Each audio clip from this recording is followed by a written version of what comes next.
The rope sang through the air like a whip crack at dawn, and before any of the men could blink, the runaway stallion was caught, circling back with its head high and nostrils flaring while the woman on the other end of that lasso stood her ground like she'd been born doing it. Thomas Patrick watched from the porch of his ranch house, coffee cup frozen halfway to his lips, as the stranger in dust-covered riding pants and a worn leather vest brought his most stubborn horse to heel, with movement so fluid they looked like a dance. The morning sun was just cresting over the Nevada hills beyond El Dorado Canyon, painting everything gold and red, and in that light the woman looked almost ethereal, despite the very real skill she was demonstrating. His ranch hands had stopped their morning work to stare, mouths hanging open like a bunch of simpleton schoolboys who'd never seen a woman before. But Thomas knew what had them transfixed. It wasn't just that she was a woman. It was that she could rope better than any man on his ranch, and they all knew it. She'd arrived the previous evening riding in on a paint mare that looked as travel-worn as his rider, asking if there was work to be had. Thomas had been polite but dismissive, telling her he didn't hire women for ranch work, that it was too dangerous, too demanding.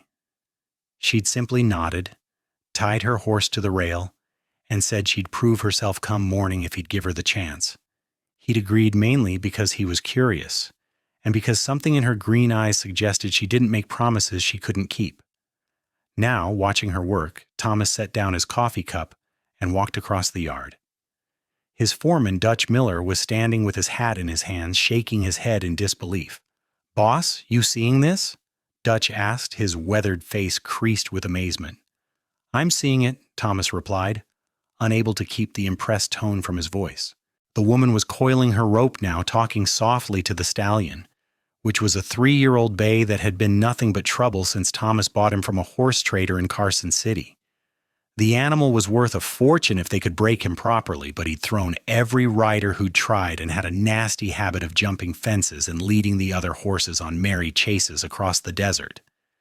6 grown men had chased him for 2 hours yesterday before finally getting him back in the corral. And here this stranger had caught him in under 5 minutes. She walked toward them, leading the now docile horse, and Thomas got his first good look at her in daylight. She was younger than he'd initially thought, probably in her early 20s, with sun-streaked brown hair pulled back in a practical braid and a face that was more handsome than pretty, all strong bones and determined features. Dirt smudged her cheek, and her clothes had seen better days, but there was a confidence in her stride that money couldn't buy. "Your horse is back," she said simply, handing the lead rope to Dutch, who took it like he was accepting a miracle. "Where'd you learn to rope like that?" Thomas asked, studying her with new interest. "My father ran a ranch in Colorado, up near the Wyoming border. He had 3 daughters and no sons, so he taught us everything he would have taught boys. I'm the middle one. I could rope before I could read." Her voice was matter-of-fact, neither boasting nor apologizing. "What's your name?" "Grace Wallace." "Well, Miss Wallace, that was impressive. Where's your father's ranch now?" Something flickered across her face, a shadow of pain quickly controlled. "Gone. He died 2 years ago. Winter fever. We tried to keep the place going, but the bank had other ideas. My older sister married and moved to San Francisco. My younger sister went to live with our aunt in Denver. I've been working where I can, moving south for the winter." Thomas nodded slowly. It was a common enough story in 1885. The West was full of people who'd lost everything and were trying to start over. "You looking for permanent work or just passing through?" "Depends on the work," Grace said. She met his eyes directly, and Thomas felt something stir in his chest that had nothing to do with her roping skills. "I'm good with horses. Can handle cattle. Can mend fence, build corrals, break broncs if needed. I work harder than most men because I know I have to prove myself every single day. I don't complain, I don't cause drama, and I don't steal. But I also don't work for less than I'm worth just because I'm wearing a skirt." One of the ranch hands, a young hothead named Pete Carson, snorted from where he was leaning against the fence. "That's awful bold talk for a woman." Grace turned to look at him, her expression cool. "You want to have a roping contest? We can settle right now whether it's bold talk or just facts."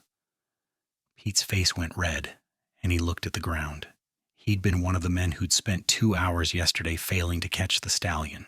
Thomas felt a grin tugging at his mouth, despite his attempt to maintain a serious expression. "Pete, get back to work. Miss Wallace, walk with me." They headed toward the main barn, Thomas adjusting his stride to match hers. He was a tall man, over 6 feet, and she came up to about his shoulder. The ranch sprawled across a wide valley with rocky hills on 3 sides and a creek running through the eastern pasture. He'd built it from nothing over the past 8 years, starting with a small herd and a lot of ambition. Now he ran 500 head of cattle and had a reputation for raising some of the best horses in Nevada. "I'll be straight with you," Thomas said as they walked. "I've never hired a woman for ranch work before, not because I don't think women can work hard. My mother worked harder than any person I've ever known. But ranch hands live in the bunkhouse, and that's not appropriate for a woman. There's also the fact that some of my men might not take kindly to working alongside a woman, and I can't have discord in my crew." "I understand," Grace said, "but I'd point out that discord is their problem, not mine. I'm not asking for special treatment. As for accommodations, I can sleep in the barn if needed. I've done it before." "You're not sleeping in the barn," Thomas said firmly. The idea bothered him more than it should. "There's a small cabin about a 1/4 mile from the main house. Used to be the line shack when this place was smaller. It's not fancy, but it's got 4 walls, a roof, a stove, and a bed. You could stay there." Grace stopped walking and turned to face him. "Are you offering me a job?" Thomas rubbed the back of his neck, feeling uncharacteristically uncertain. He was known for making quick decisions, but something about this felt important in a way he couldn't quite define. "I might be, but I need to know you can do more than rope. We've got 100 tasks that need doing every day." "Test me," Grace said immediately. "Give me 3 days. Whatever jobs you want, I'll do them.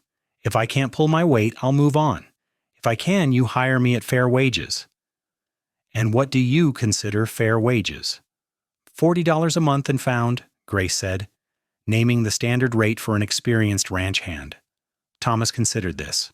It was what he paid his regular men, though his foreman made more. $35 to start. If you prove yourself over a full month, I'll raise it to 40. Grace extended her hand. "Deal." Her grip was firm and calloused when Thomas shook it, and he found himself holding on a moment longer than necessary. This close, he could see that her eyes weren't just green, but had flecks of gold in them, like creek water in sunlight. "Start today?" he asked. "Already started," Grace reminded him with a slight smile. "That's one escaped horse caught and returned. What's next?" What followed were 3 of the most entertaining days Thomas had experienced in years. He set Grace to every difficult task he could think of, partly to test her and partly because he was genuinely curious about her limits. She mended a collapsed section of fence in the north pasture, working through the midday heat without complaint. She helped Dutch break a young gelding, demonstrating a patient, gentle technique that had the horse responding better than it had to the rougher methods some of the men favored. She climbed onto the barn roof to patch a leak, worked alongside the hands to move cattle from one grazing area to another, and spent an entire evening helping with a difficult calving that saved both the cow and her calf. By the 3rd day, even Pete Carson had stopped grumbling and started watching Grace with something like respect. Thomas found himself watching her too, but his reasons were becoming less about evaluating her work and more about the way she moved. The sound of her laugh when one of the horses nuzzled her pocket looking for treats. The determined set of her jaw when she was concentrating on a difficult task. On the evening of the 3rd day, Thomas found Grace at the creek, washing up after work. The sun was setting, turning the sky purple and orange, and she was sitting on a flat rock with her boots off, letting her feet dangle in the water. Her face was turned toward the sunset, and there was an expression of such profound contentment on her features that Thomas almost turned around and left her in peace. But she'd heard him approaching and turned with a smile. "Come to deliver your verdict?" Thomas sat down on a nearby boulder, keeping a respectful distance. "You've more than proven yourself. The job is yours if you want it. $40 a month. We can start you at full wages right away." "Thank you," Grace said, and the genuine relief in her voice made Thomas realize how much she'd needed this. I want it. Can I ask you something? Thomas said after a moment. Sure. Why ranching? You're smart, clearly educated. You could probably find work as a teacher or a seamstress, something less physically demanding. Grace pulled her feet out of the water and turned to face him more fully. Honest answer? I tried. After we lost the ranch, I got a job in a dress shop in Denver. Lasted 3 weeks. I felt like I was suffocating, being inside all day, making polite conversation about ribbons and buttons. I'm not cut out for that kind of life. I need space, sky. I need to work with my hands and my whole body, not just sit still and be decorative. She paused, then added more quietly, and ranching reminds me of my father. The good times, before everything fell apart, when I'm working with horses and cattle, I feel close to him again. Thomas understood that feeling more than he could express. His own father had died when Thomas was 17, killed when a spooked horse kicked him in the head. Thomas had been running the family's small ranch in Texas ever since, until he'd decided to start fresh in Nevada 5 years ago. My father was a rancher too, he said. Some days I'm not sure if I'm doing this because I love it or because it's what he would have wanted. Maybe it's both, Grace said. Maybe that's okay? They sat in comfortable silence for a while, listening to the creek and the evening sounds of the ranch settling down for the night. Thomas was aware of a dangerous warmth spreading through his chest, a feeling he hadn't experienced in a long time. He'd been too focused on building his ranch to think much about romance or marriage. There had been a girl in Texas years ago, but she'd married someone else when Thomas left. Since then, there had been no one who'd caught his interest enough to pursue. Grace Wallace was different, though. She was unlike any woman he'd ever met, and it wasn't just her unconventional skills. There was a strength in her, a resilience that matched something in himself. He recognized it the way you recognize your own face in a mirror. I should let you get settled in the cabin, Thomas said, standing up. Dutch's wife brought over some supplies this afternoon. Sheets for the bed, some basic food stores. If you need anything else, just let me know. I'm sure it will be fine, Grace said, pulling her boots back on. I'm just grateful to have a place to stay that's mine. As Thomas walked back to the main house, he found himself grinning like a fool. Dutch intercepted him near the barn, a knowing look on his weathered face. That girl's something special, Dutch said without preamble. She's a good worker, Thomas replied, trying to sound neutral. Dutch snorted. You can lie to yourself if you want, boss, but don't bother lying to me. I've known you since you were knee-high to a grasshopper. I know that look. What look? The one that says you're already half in love and don't quite know what to do about it. Thomas felt his face heat. Don't be ridiculous. I just met her 3 days ago. Sometimes 3 days is all it takes, Dutch said with a shrug. My wife knew she was going to marry me about 10 minutes after we met. Told me so on our wedding day. Said she took one look at me and thought, that's the one. He clapped Thomas on the shoulder. Just don't wait too long to figure out what you're feeling. Life's short, and a woman like that won't stay unattached forever. Thomas wanted to argue, but the words died in his throat because Dutch was right.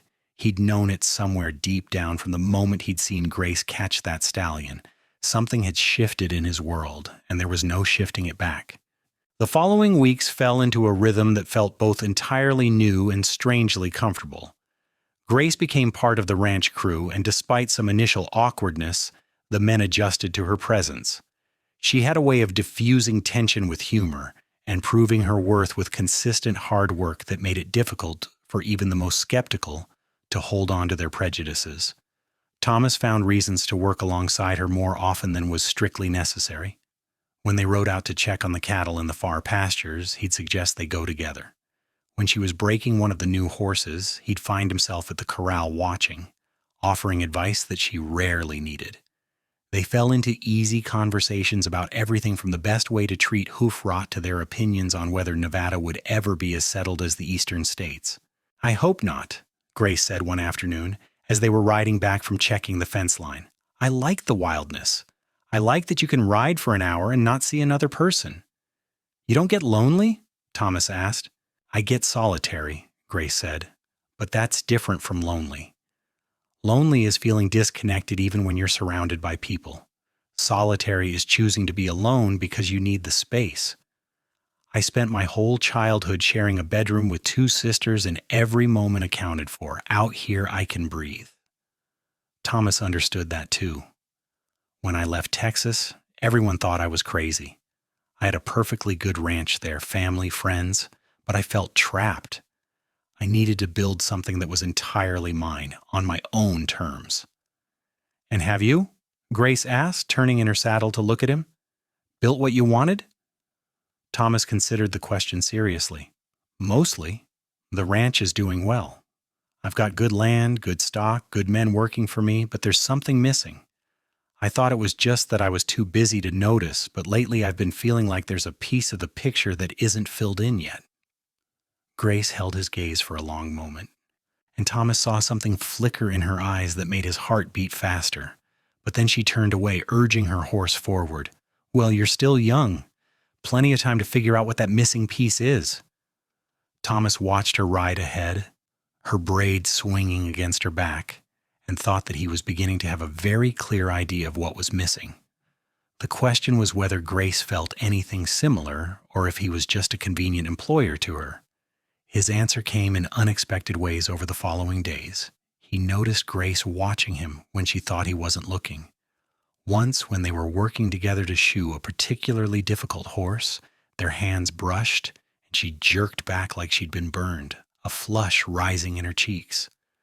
Another time, he caught her standing outside the barn at dawn, staring toward the main house with an expression of such longing on her face that it made his chest ache.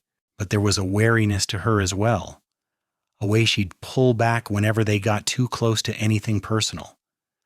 Thomas suspected she'd been hurt before, or at least had learned not to expect good things to last. He understood that instinct. The West taught you early that security was an illusion, and that everything you built could be taken away by weather, disease, violence, or simple bad luck. The situation came to a head on a bright October morning when a stranger rode onto the ranch. He was a well-dressed man on an expensive horse, and he asked for Grace by name. Thomas directed him to the north pasture where Grace was working, but something about the man's cold eyes and thin-lipped smile made him uneasy. He followed at a distance, staying close enough to intervene if needed. Grace's face went pale when she saw the stranger. She set down the post she'd been working on and walked forward slowly, like someone approaching a snake. "Mr. Cartwright," she said, her voice carefully neutral. "I didn't expect to see you here." "Miss Wallace," the man replied with a smile that didn't reach his eyes. "You've been hard to track down. I've spent the last 4 months following your trail across 3 states. "I don't owe you anything," Grace said flatly. "The bank foreclosed on the ranch legally. Everything was settled." "Oh, the ranch is settled," Cartwright agreed. "But there's the matter of the personal loan your father took out 6 months before he died. $500 signed with his name. The debt passes to his heirs."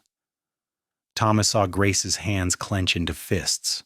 "My father never mentioned any such loan." "Nevertheless, I have the paperwork right here." Cartwright patted his jacket pocket. "Signed and witnessed. You have 30 days to pay, Miss Wallace, or I'll be forced to take legal action, garnish your wages, seize any property you might have. Perhaps this ranch owner would be interested to know he's employing someone with substantial debts." Thomas had heard enough. He stepped forward, making his presence known. "I'm the ranch owner, Thomas Patrick, and I'm very interested to know who you are and what gives you the right to harass my employees." Cartwright's eyes narrowed as he assessed Thomas. "This is a private business matter." "Not when you ride onto my property and make threats, it isn't. You got proof of this alleged debt?" "I have paperwork in town at the El Dorado Canyon Land Office, properly filed and legal." "Then we'll go look at it together," Thomas said, "right now." "Grace, get your horse." "Mr. Patrick, this isn't your concern," Grace started, but Thomas cut her off with a look. "You work for me. That makes it my concern. Let's go settle this."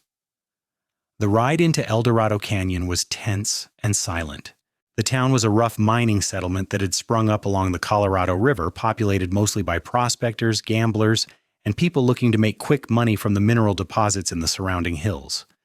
The land office was a small wooden building next to the general store, and the clerk was a nervous man named Henderson who clearly recognized Cartwright and didn't seem happy about it. "We need to see a loan document," Thomas said, "allegedly signed by a man named Wallace from Colorado." Henderson shuffled through his files with shaking hands and eventually produced a sheet of paper. Thomas took it and read carefully, Grace looking over his shoulder. The document looked official enough, with a signature that could have been anyone's and 2 witness marks. "Do you know these witnesses?" Thomas asked Grace. She shook her head. "I've never heard of either name." Thomas turned to Henderson. "How did this document come to be filed here in Nevada if the loan was supposedly made in Colorado?" "Mr. Cartwright brought it in 3 months ago," Henderson said. "Said he was pursuing collection and wanted to make sure it was on file in case the debtor had moved to Nevada territory." "Convenient," Thomas said dryly. He looked at Cartwright. "This could be a complete forgery. The signatures could be fake. There's no way to verify any of this." "The burden of proof is on Miss Wallace to prove the debt doesn't exist, not on me to prove it does," Cartwright said smoothly. "That's how the law works." Thomas felt anger rising in his chest, but he kept his voice level. "Here's what's going to happen. You're going to give Miss Wallace 60 days to investigate this claim and gather any evidence about its legitimacy. In the meantime, you're not going to contact her, threaten her, or make any attempt to collect. If after 60 days you can provide actual proof that this debt is real, we'll discuss payment terms. If you can't, you're going to tear up that paper and never bother her again." "And if I refuse?" Cartwright asked. "Then I'll pay the $500 right now, but I'll also hire a lawyer to investigate you and every transaction you've been involved in for the past 5 years, and I'll make sure every rancher, businessman, and property owner in Nevada knows your name and your methods. Your reputation won't be worth a Confederate dollar by the time I'm done." Cartwright's face flushed with anger, but he could clearly see that Thomas meant every word. Men like him relied on targeting people who couldn't fight back. When faced with someone who had resources and connections, they usually backed down. 60 days, Cartwright finally said, "but the debt remains valid unless proven otherwise." He turned his horse and rode out of town at a gallop, dust rising in his wake. Grace let out a breath she'd been holding and turned to Thomas. "You didn't have to do that. That's my problem, not yours. I told you you work for me. That makes it my problem." Thomas gestured toward the horses. "Come on, let's get back to the ranch and figure this out." They rode in silence for the first mile, but Thomas could feel the tension radiating from Grace like heat from a stove. Finally, she spoke, her voice tight with emotion. "You shouldn't have threatened to pay that debt. $500 is a fortune. I can't pay you back, not on my wages. It would take years." "I don't recall asking you to pay me back," Thomas said. "That's not the point. I don't want to be in debt to anyone, especially not you." "Why especially not me?" Thomas asked, genuinely curious. Grace pulled her horse to a stop and turned to face him, her eyes bright with unshed tears. "Because I like working here. I like this ranch. I like the other hands. I like the work. And I like you, which is terrifying because I swore after we lost my father's ranch that I would never depend on anyone again. I would never let myself care about something or someone so much that losing it would destroy me. But here I am, a few weeks in, and I'm already more attached than I should be." Thomas felt his heart hammering in his chest. He dismounted and walked over to where Grace sat frozen on her horse, looking down at him with a mixture of fear and defiance on her face. "Grace, listen to me," he said quietly. "I'm going to be completely honest with you, and you can do whatever you want with this information. I haven't been able to stop thinking about you since the morning you caught that stallion. I find excuses to work near you. I look forward to seeing you every day. When I said there was a piece of my picture missing, I was talking about you or someone like you, someone strong and smart and fearless who understands this life." Grace's breath caught. "Thomas?" "I know it's fast," he continued. "I know we barely know each other. I know you have every reason to be cautious, but I also know what I feel, and I'm tired of pretending I don't feel it. So yes, I'll pay that debt if I have to, not because I want you obligated to me, but because I can't stand the thought of you being harassed by a man like Cartwright. And if that makes you uncomfortable, if you'd rather work somewhere else, I'll understand, but I needed you to know the truth. Grace slid down from her horse, standing so close to Thomas that he could see the gold flecks in her eyes, the freckles across her nose, the way her lips parted slightly as she tried to find words. "I'm scared," she finally whispered. "I'm so scared of caring about this and having it taken away." "I'm scared too," Thomas admitted, "but I think maybe being scared together is better than being safe and alone." Grace reached up and touched his face, her calloused fingers gentle against his jaw. "Promise me something. Promise that if this doesn't work, if we try and it's a disaster, you won't fire me. That I can keep working here." Thomas wanted to promise, but he also knew he couldn't. "I can't promise that because I don't think I could stand seeing you every day and not being able to touch you, but I can promise that I'll help you find other work if it comes to that.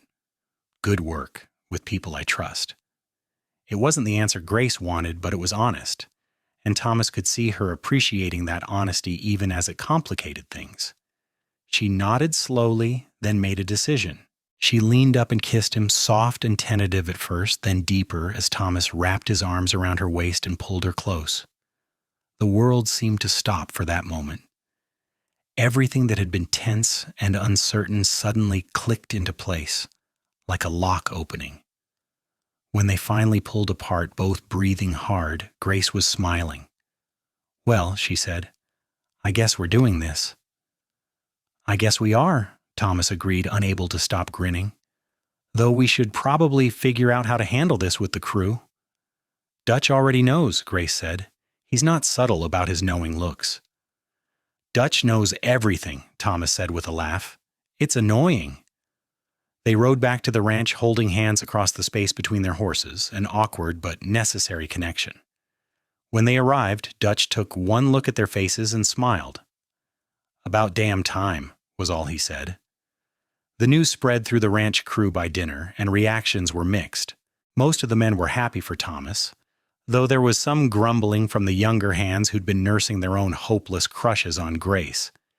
Pete Carson surprised everyone by offering his congratulations with what seemed like genuine warmth. "You're a lucky man, boss," Pete said, shaking Thomas's hand. "She's tougher than any 10 of us put together." What followed were weeks of careful navigation. Thomas and Grace had to figure out how to balance their growing relationship with the work that needed to be done. They established some ground rules early on: no obvious displays of affection during work hours, no special treatment. Grace would continue to live in the cabin until they decided where things were going. They would be professional in front of the crew. But in the evenings after work was done, Thomas would walk Grace back to her cabin, and they'd sit on the porch talking until the stars came out. They shared stories about their childhoods, their dreams, their fears. Thomas learned that Grace had always wanted to travel, to see the ocean, to visit places she'd only read about in books. Grace learned that Thomas wrote poetry in secret, terrible, sentimental verses he'd never shown anyone. "Let me see," Grace demanded one evening, reaching for the small leather journal Thomas had admitted to keeping. "Absolutely not," Thomas said, holding it out of reach. "It's awful. You'll laugh." "I promise I won't laugh." "You will. Anyone would." Grace tackled him for it, and they ended up wrestling on the porch like children, laughing and breathless, until Thomas finally let her win and handed over the journal. She read through it carefully, her expression growing softer with each page. "Thomas, these aren't terrible," she said finally. "They're honest, raw. Some of them are actually beautiful. You're just being kind. I'm not. Listen to this one." She read aloud a verse Thomas had written years ago about feeling like a stranger in his own life, searching for a place to belong. Her voice caught on the last line, and when she looked up, there were tears in her eyes. "That's exactly how I felt after we lost the ranch, like I was floating, untethered. You put words to something I couldn't express." Thomas reached out and brushed a tear from her cheek. "You're not untethered anymore. You're here." "I'm here," Grace agreed, and kissed him with an intensity that made Thomas forget everything except the feel of her in his arms. As November arrived, they made a trip to Carson City to investigate the debt Cartwright claimed existed. They spent 3 days going through county records, talking to lawyers, and trying to track down any evidence of the loan. What they discovered was enlightening.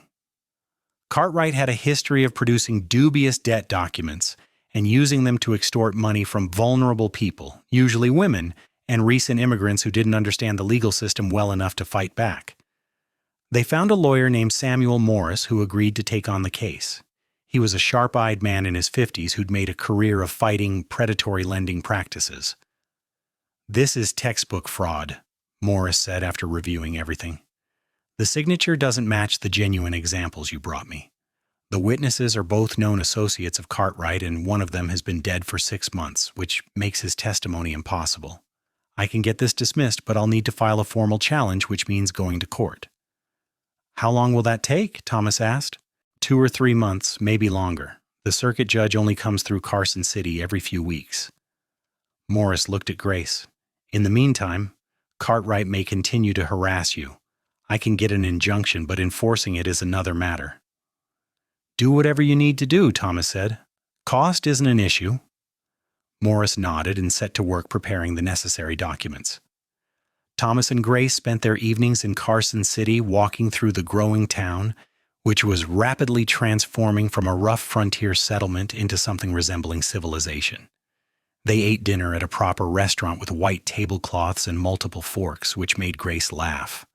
"I feel ridiculous," she said, looking down at her simple dress. The nicest thing she owned, but still far from fashionable. "Everyone here is so fancy." "You look beautiful," Thomas said, and meant it. Grace did look beautiful. Not because of the dress, but because of the way her face lit up when she smiled.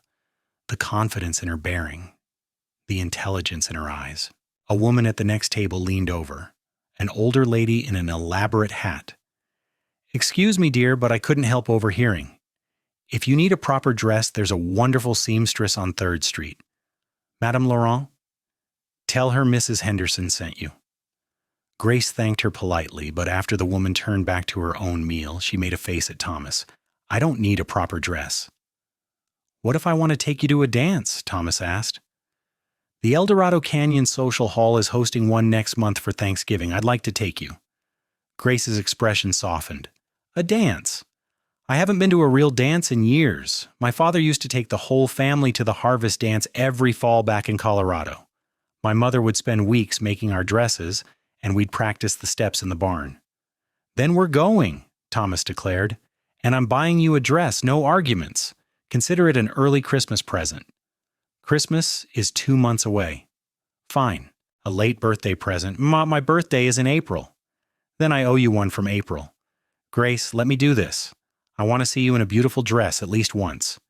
Grace sighed, but she was smiling. "You're stubborn, you know that?" "I've been told," Thomas said with a grin.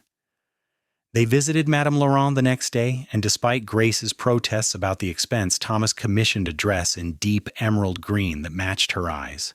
The seamstress promised to have it ready in 3 weeks, in plenty of time for the dance. The ride back to the ranch felt different somehow, weighted with a new level of commitment. Thomas found himself thinking about the future in concrete terms rather than vague possibilities.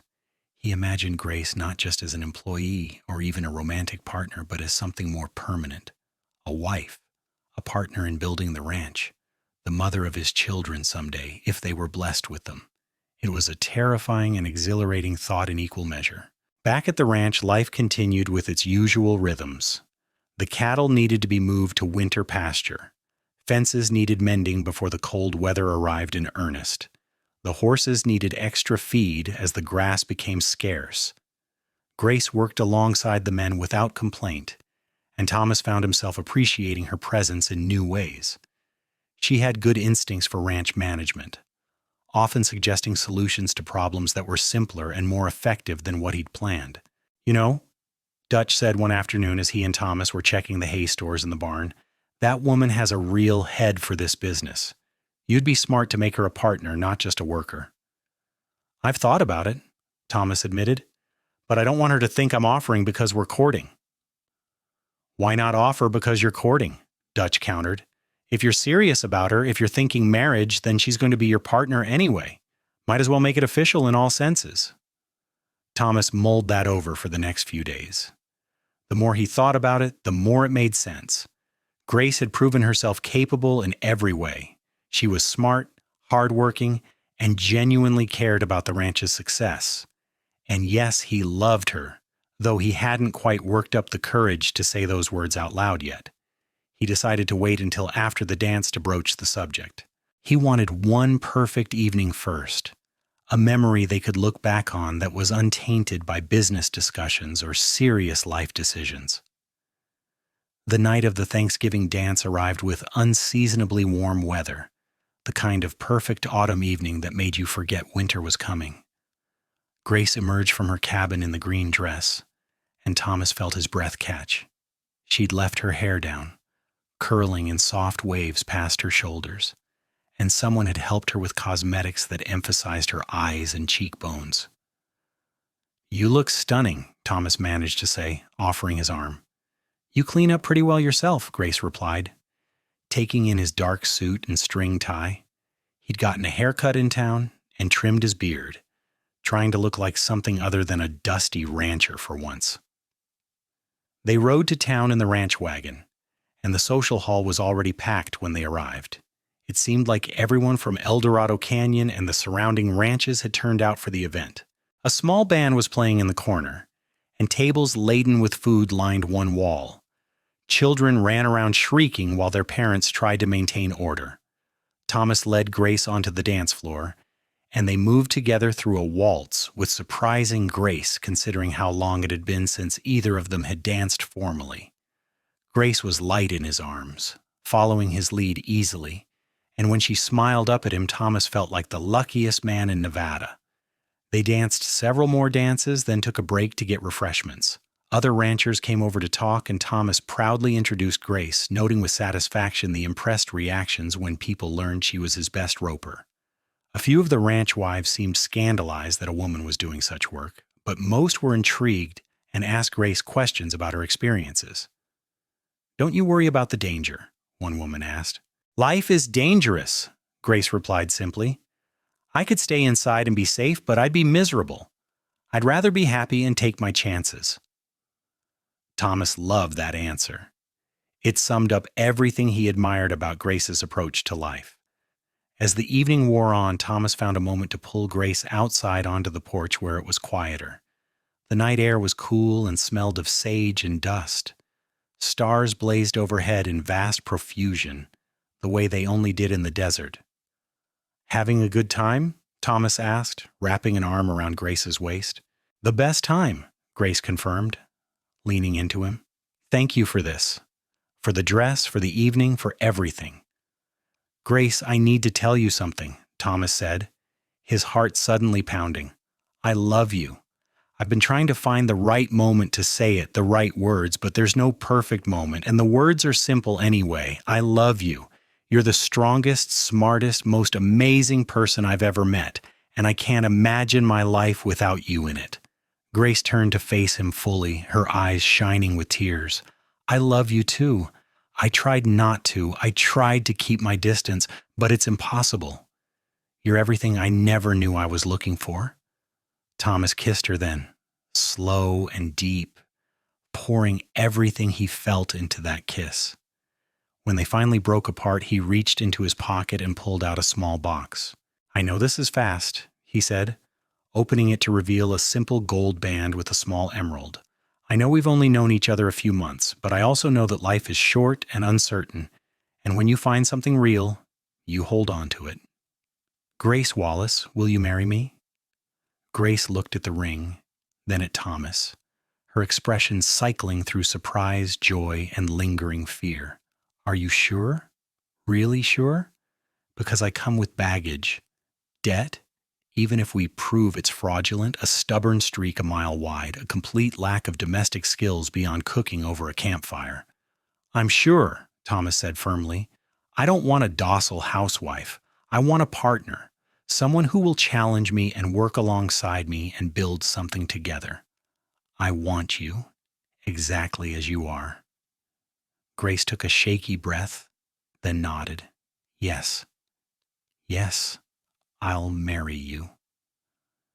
Thomas slipped the ring onto her finger, and they stood there holding each other while the sounds of the dance filtered out from inside. It was perfect, Thomas thought, not fancy or elaborate, just honest and real. They went back inside to share the news, and the response was enthusiastic. Dutch clapped Thomas on the back hard enough to bruise while his wife Emma hugged Grace and immediately started planning the wedding. Other ranchers offered congratulations, and even some of the more conservative wives seemed pleased despite their earlier reservations about Grace's unconventional lifestyle. Pete Carson bought them a drink and raised a toast.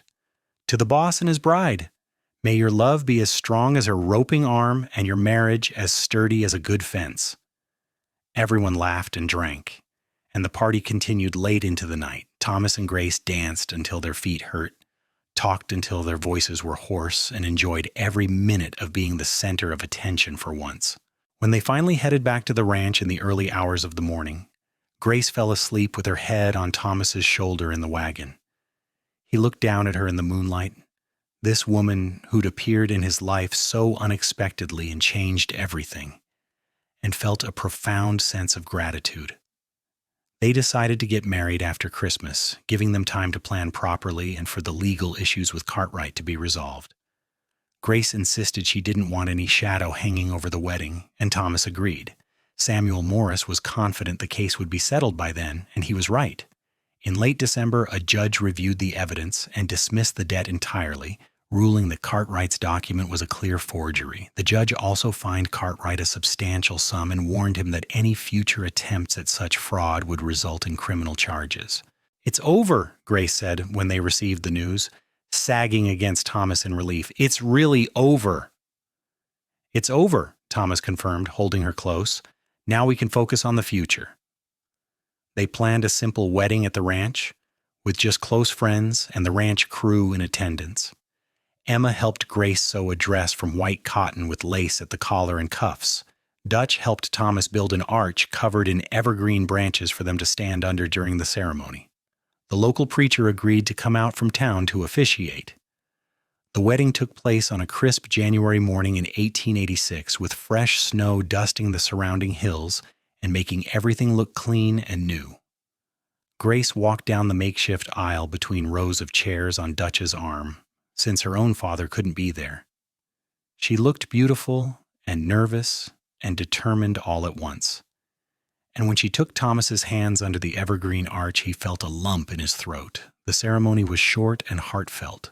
They exchanged simple vows, promising to love and support each other through whatever challenges life brought. When the preacher pronounced them husband and wife, Thomas kissed Grace to enthusiastic applause from the assembled guests. The celebration afterward was lively, with food and music and dancing. The ranch hands had pitched in to roast a steer, and there was more food than they could possibly eat. Emma had baked a cake with white frosting, and Grace laughed as she and Thomas fed each other pieces, getting frosting on their faces. As the sun began to set and guests started to leave, Thomas pulled Grace aside. "Ready to see your wedding present?" "I thought the ring was my wedding present," Grace said. "That was your engagement present. This is different." Thomas led her to the small cabin where she'd been living and opened the door with a flourish. The interior had been completely transformed. The rough furniture was gone, replaced with a proper bed, a dresser, a small table with 2 chairs. Curtains hung at the windows, and a colorful quilt covered the bed. A new stove stood in the corner, and shelves lined one wall. "Thomas," Grace breathed, "when did you do all this?" "I had help," Thomas admitted. "Dutch and Emma and some of the others. We wanted you to have a proper home. I know eventually we'll need to build a bigger house, but for now, this is ours." Grace walked through the cabin, touching things gently, her eyes bright with tears. "It's perfect. Everything is perfect." They spent their wedding night in that cabin, and Thomas thought he'd never been happier. Grace fell asleep in his arms, and he lay awake for a long time just listening to her breathe, marveling at how much his life had changed in just a few months. The winter passed in a blur of work and contentment. Grace continued to work the ranch alongside Thomas, and they fell into comfortable patterns of partnership. They rose before dawn and worked until dusk, but the work felt lighter somehow when shared. In the evenings, they'd sit by the fire and talk about their plans for the ranch, for their future. "I want to start breeding horses seriously," Grace said one evening. "Not just breaking and selling whatever we can catch or buy, but developing a real breeding program. Focus on quality over quantity."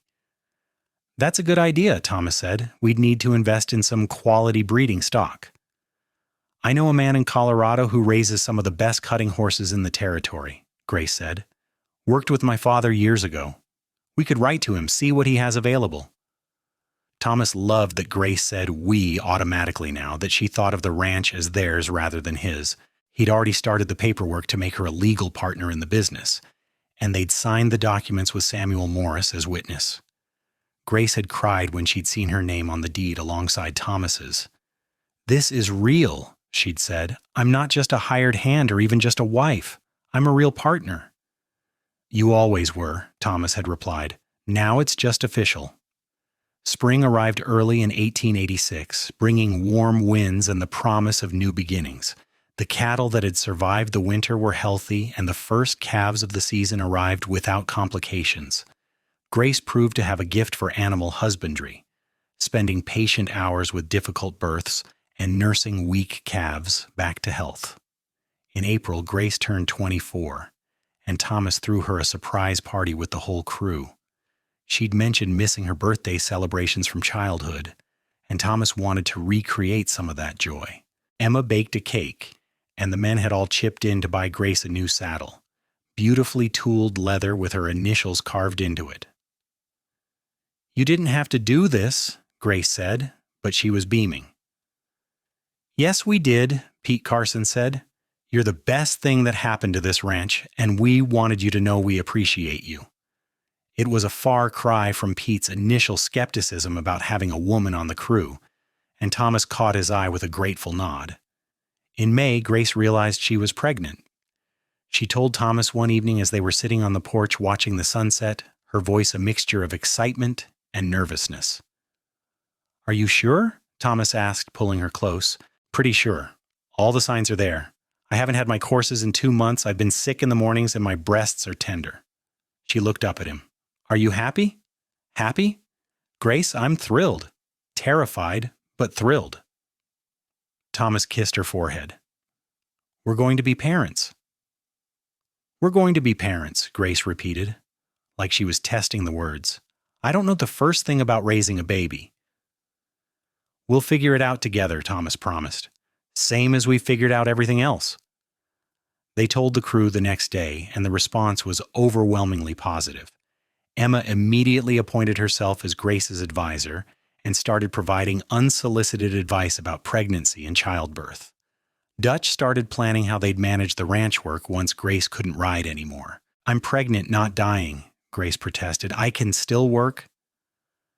"Not riding unbroken horses," Thomas said firmly, "and not lifting heavy things. We'll find you other tasks." Grace grumbled but accepted the restrictions, knowing they came from love rather than a desire to control her. As her belly grew over the summer months, she focused on the business side of the ranch, handling accounts and correspondence, planning the horse breeding program, and managing supplies. Thomas found himself falling even more in love with her as he watched her adapt to pregnancy with the same determination she brought to everything. She never complained, even when the summer heat made her uncomfortable or when her back ached from the changes in her body. She glowed with health and happiness, and Thomas thought she'd never been more beautiful. In September, Grace went into labor during dinner. Her water broke suddenly, soaking her dress, and for a moment everyone froze. Then Emma took charge, ordering the men out of the house and helping Grace to the bedroom while sending someone to fetch the midwife from town.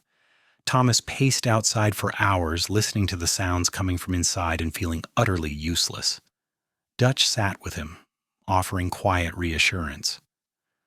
"Women have been doing this since the beginning of time," Dutch said. "Grace is strong. She'll be fine." "What if something goes wrong?" Thomas asked, voicing his deepest fear. "Then we deal with it. But worrying won't help. You just have to trust."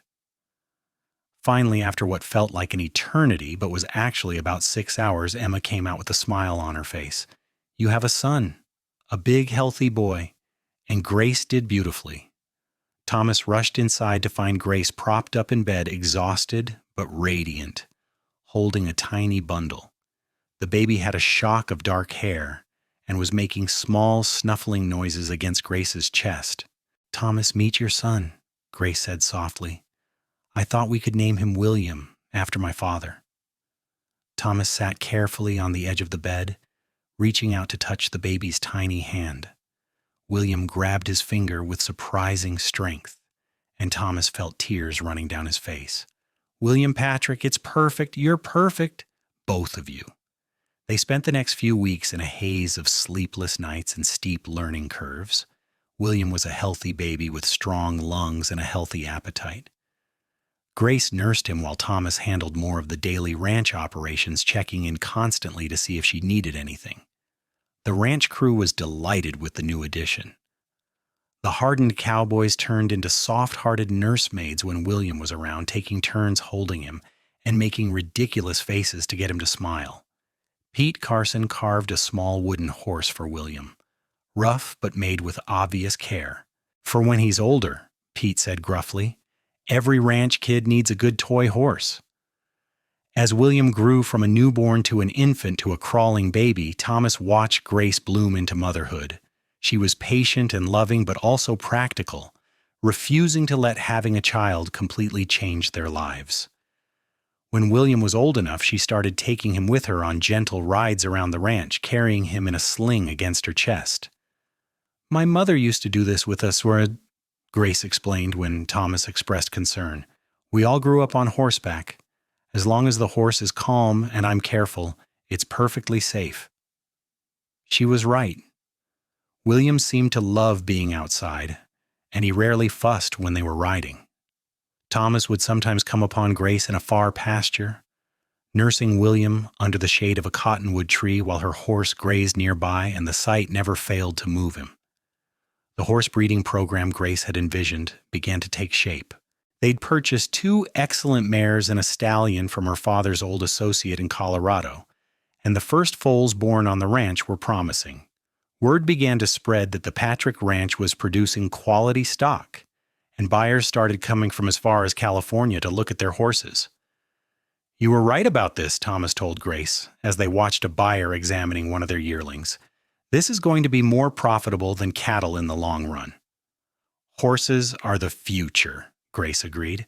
"Cattle will always have a market, but good horses, people will pay premium prices for those." By the time William was 2, the ranch was thriving in ways Thomas had never imagined.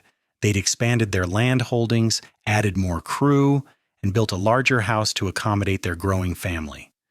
The original cabin became a guest house for visiting buyers or a place for temporary workers. The new house was Grace's design, practical but comfortable, with large windows to let in light and a wide porch for sitting in the evenings. They'd added a nursery for William and left space for more children, though Grace had said she wanted to wait a bit before having another baby. "Let me enjoy this one while he's small," she'd said, ruffling William's dark hair as he played with wooden blocks on the floor. "Besides, the ranch needs my full attention for a while longer." Thomas understood and appreciated that Grace refused to be defined solely by motherhood. She was a mother, yes, but also a rancher, a businesswoman, and his partner in every sense. They'd found a balance that worked for them, dividing responsibilities based on their strengths rather than rigid gender roles. In the summer of 1889, when William was nearly 3, Grace announced she was pregnant again. This time the pregnancy was harder, with more morning sickness and fatigue, but Grace bore it with characteristic stoicism. Their daughter was born in March of 1890, during a late snowstorm that kept the midwife from arriving until after the birth. Emma and Thomas had delivered the baby themselves, working together with shaking hands and prayers. When the little girl emerged crying lustily, both of them had wept with relief. "She has your eyes," Thomas said, looking at the green-eyed infant. "And your stubbornness, I suspect," Grace replied with a tired laugh. "I want to name her Catherine, after your mother." Thomas felt his throat tighten. His mother had died when he was young, and Grace knew how much he still missed her. "Thank you. That means everything to me." Catherine was a different baby than William had been, more fussy and demanding, but also quick to laugh and full of personality. William was fascinated by his little sister, wanting to help with everything and getting jealous when she took too much of his parents' attention. "You have to share," Grace told him patiently. "Mama and Papa love you just as much, but babies need more help because they're so little." Life settled into new rhythms as they adjusted to being a family of 4.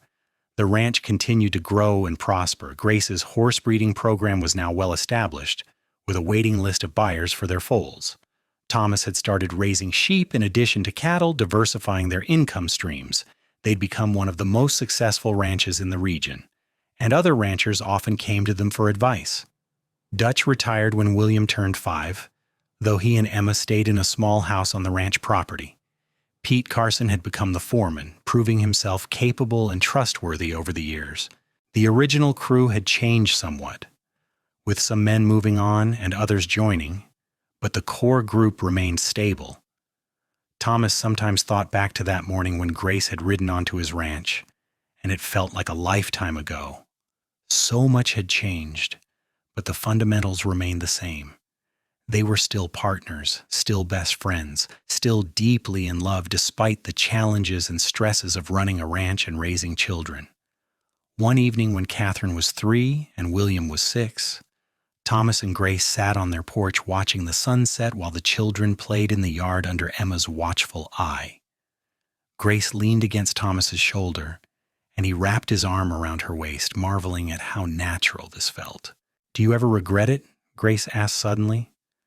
"Taking a chance on me that day?" "Not for a single second," Thomas replied without hesitation. "You're the best thing that ever happened to me. You and the children.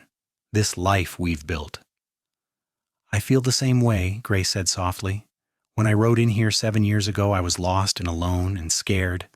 I didn't think I'd ever feel secure or happy again. But you gave me all of that and more. You gave me a home."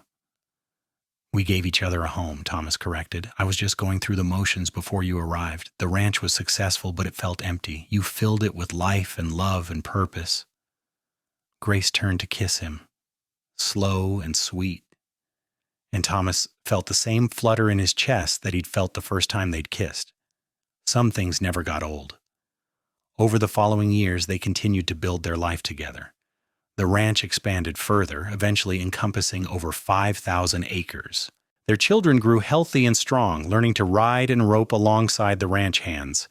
William showed an aptitude for the business side of ranching, while Catherine had inherited her mother's gift with horses. When William was 10, Grace started teaching him to manage the accounts and handle correspondence with buyers. When Catherine was 7, she broke her first horse under Grace's patient guidance, a moment of triumph that had everyone cheering. Thomas watched his family with profound contentment. This was everything he'd ever wanted, even when he hadn't known to want it. A partner who challenged and supported him. Children who were growing into capable, good-hearted people. A ranch that was thriving through hard work and smart decisions. Grace caught him watching one day and smiled. "What are you thinking about?" "How lucky I am," Thomas said simply. "How one person can change your entire life if you're brave enough to take the risk." "It was a good risk," Grace agreed. "The best one either of us ever took." They had added one more child to their family, another son they named James, born when Catherine was 4. James was a wild, adventurous child who kept them constantly on their toes. He'd climb anything, explore everywhere, and had no fear of horses or cattle or anything else. "He's going to give us gray hair," Grace said after finding 5-year-old James sitting on top of the barn roof. "Too late," Thomas replied, pointing to the silver threads now visible in his dark hair. "But I wouldn't change him for anything." As the children grew older and more independent, Thomas and Grace found themselves with more time to focus on each other again. They started taking trips together, leaving the ranch in Pete's capable hands while they visited San Francisco, Denver, and even made a trip back to Colorado to see Grace's sisters. Her older sister, Margaret, was living well in San Francisco with her banker husband and 3 children. Her younger sister Ruth had married a doctor in Denver and had twin daughters. The reunions were bittersweet, filled with laughter and tears as they remembered their father and all they'd lost. "But look at what you've built," Margaret said to Grace as they sat together in her elegant parlor. "Father would be so proud. You took everything he taught you and created something amazing." "We created it," Grace corrected, glancing at Thomas. "I couldn't have done any of it alone." "That's what partnership is," Ruth said. "Supporting each other, building together. You two are lucky to have found that." Thomas knew she was right. They were lucky, but they'd also worked hard to maintain their relationship through all the challenges of ranch life and parenthood.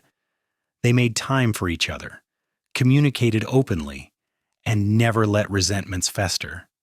It wasn't always easy, but it was always worth it. The years continued to pass in a blur of seasons and milestones.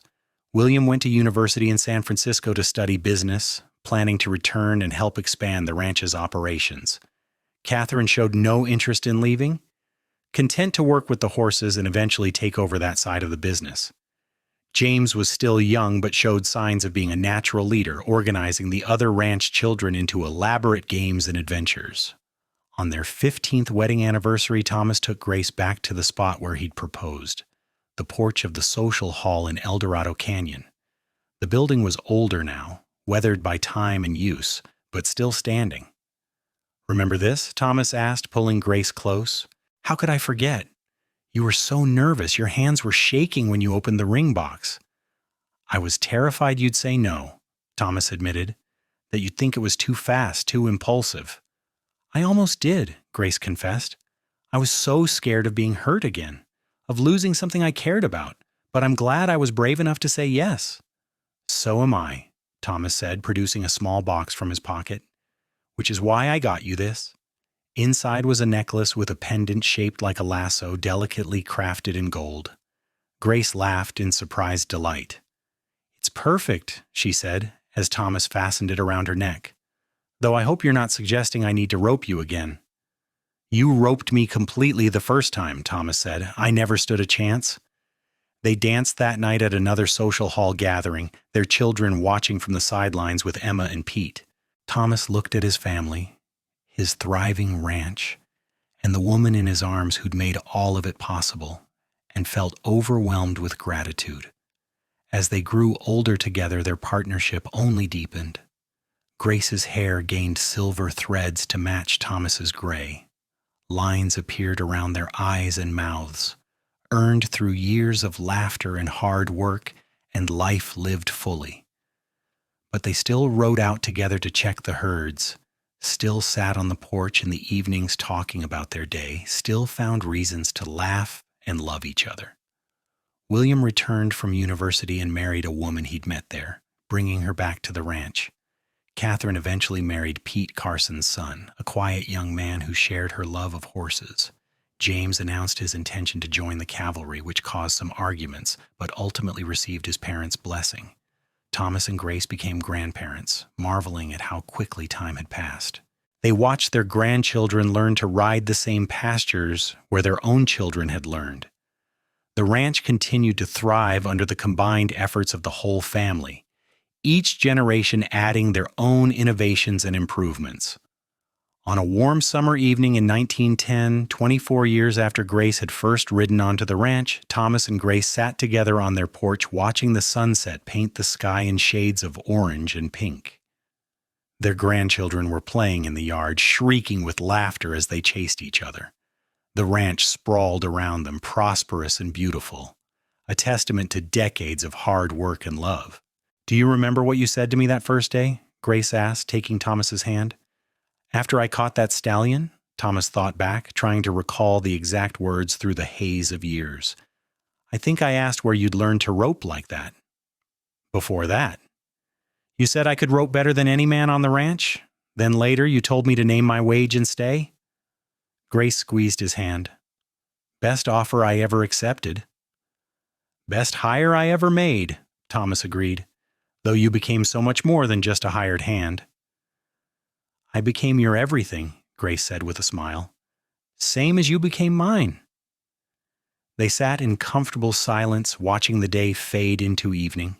The children's laughter filled the air, mixing with the sounds of the ranch settling down for the night. Somewhere in the distance, a horse whinnied. Closer by, cattle lowed contentedly. This was home, Thomas thought. Not just the land or the buildings, but the people who filled it with life and love. Grace had taught him that a home wasn't something you inherited or purchased. It was something you built together day by day, choice by choice, with patience and commitment and deep, abiding love. "I love you," Thomas said, words he'd spoken thousands of times, but which never got old. "I love you too," Grace replied, leaning her head on his shoulder. "Always have, always will."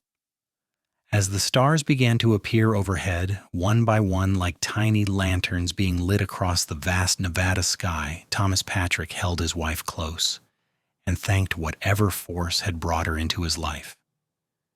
She'd arrived as a stranger looking for work, but she'd become his partner, his love, and the foundation upon which he'd built not just a successful ranch, but a full and meaningful life. Their children would continue the work they'd started. Their grandchildren would add their own chapters to the ranch's story. But the heart of it all would always be this: two people who'd taken a chance on each other when logic said they shouldn't, who'd chosen love over fear, partnership over independence, and who'd built something lasting and beautiful together. The wind whispered through the sage, carrying the scent of horses and home, and Thomas smiled. This was happiness, he thought. This was success, not measured in acres or dollars, but in moments like these, surrounded by family and held in the arms of the woman who'd changed everything. Grace had ridden onto his ranch with nothing but skill and determination, and he'd offered her a wage and a place to stay. In return, she'd given him everything that truly mattered. As the night deepened and the stars wheeled overhead, Thomas sent up a silent prayer of gratitude for that long-ago morning when a stranger had caught his most stubborn horse and, in the process, had caught his heart completely and forever. They eventually made their way inside, but not before taking one last look at the ranch stretched out before them in the moonlight. It was everything they'd dreamed of and more, a legacy they'd built together through years of hard work, unwavering partnership, and a love that had only grown stronger with time. In the years that followed, they would face new challenges and celebrate new joys. They would watch their grandchildren grow and welcome great-grandchildren into the world. They would modernize the ranch, adding new technologies while maintaining the traditions that had served them well. Through it all, they would remain partners in every sense, facing each day together with the same determination and love that had brought them together in the first place. And when Thomas Patrick finally passed away at the age of 83, with Grace holding his hand and their family surrounding them, his last words were simple and true. "Best hire I ever made." Grace, who would follow him just 2 years later, smiled through her tears and whispered back, "Best risk I ever took."